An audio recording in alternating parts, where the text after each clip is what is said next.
Welcome back. The United Nations Security Council has adopted a resolution that keeps the pressure on suspected human traffickers and sexual abusers in Libya.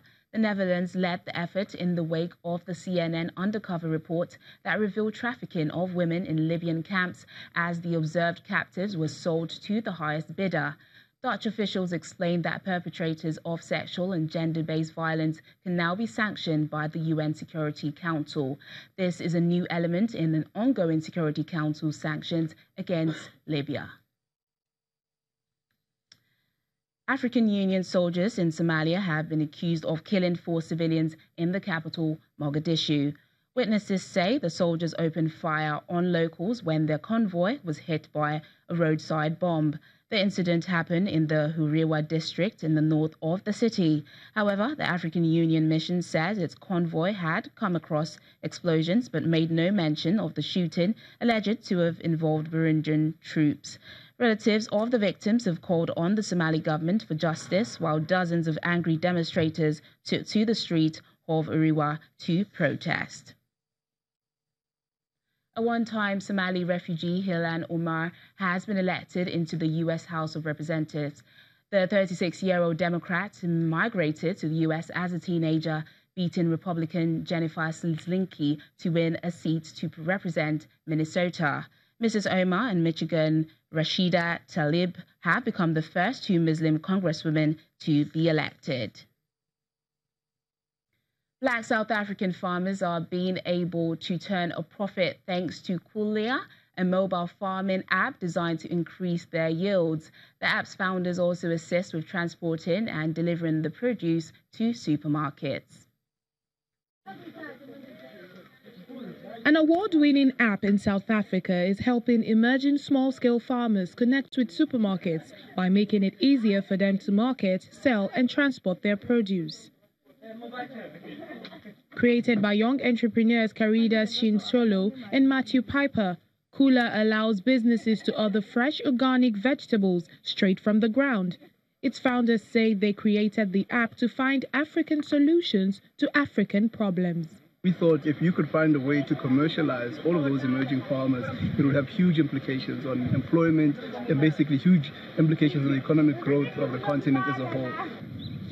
One of the farmers benefiting from using Kula is 29-year-old Owen Mulaudzi, who says he's seen significant growth in his produce. He says the app has taken away a lot of the stress about how to get his goods to market. Kula app, I no longer worry about the transport. I no longer worry about the access to market. And then with the Kula app, I also I am in a position to track my records more accurately. Through charging a small percentage on each transaction as well as a fee for managing the logistics, Kula has generated R500,000 in its first 3 months, proving the value of the business. Over 600 farmers use the app, and notable clients include Pick n Pay, the Michelangelo Hotel, and the Sandton Convention Center. So buying directly from the farmer allows the supermarket to empower the farmer and empower the community. Just by supplying to Pick n Pay, we can allow a 2-hectare farmer to move into an 8-hectare farmer, or an 8-hectare to a 16-hectare. So it allows the supermarket to make real change in the lives of farmers. The co-founders plan to expand in parts of the continent and introduce the app to other emerging markets such as Brazil and India. Golfing legend Gary Player speaks about the golf development in the country after completing a major refurbishment at the historic Soweto Country Club.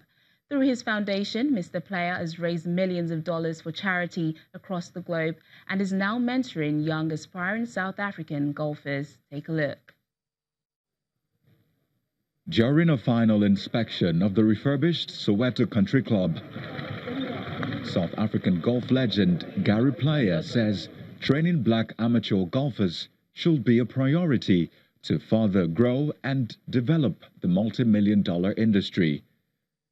Through Mr. Player's foundation, the Township Golf Club has been redesigned with new fairways, bunkers, tee boxes, greens, and an irrigation system, all with the aim of attracting local amateur golfers while enhancing the experience of emerging professional golfers. There is some young black boy or young black girl in South Africa today with tremendous athletic prowess, so talented.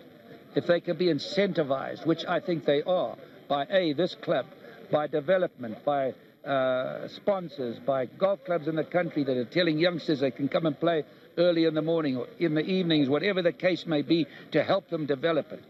Coaching, good coaching. So I'm very optimistic that we can produce a champion.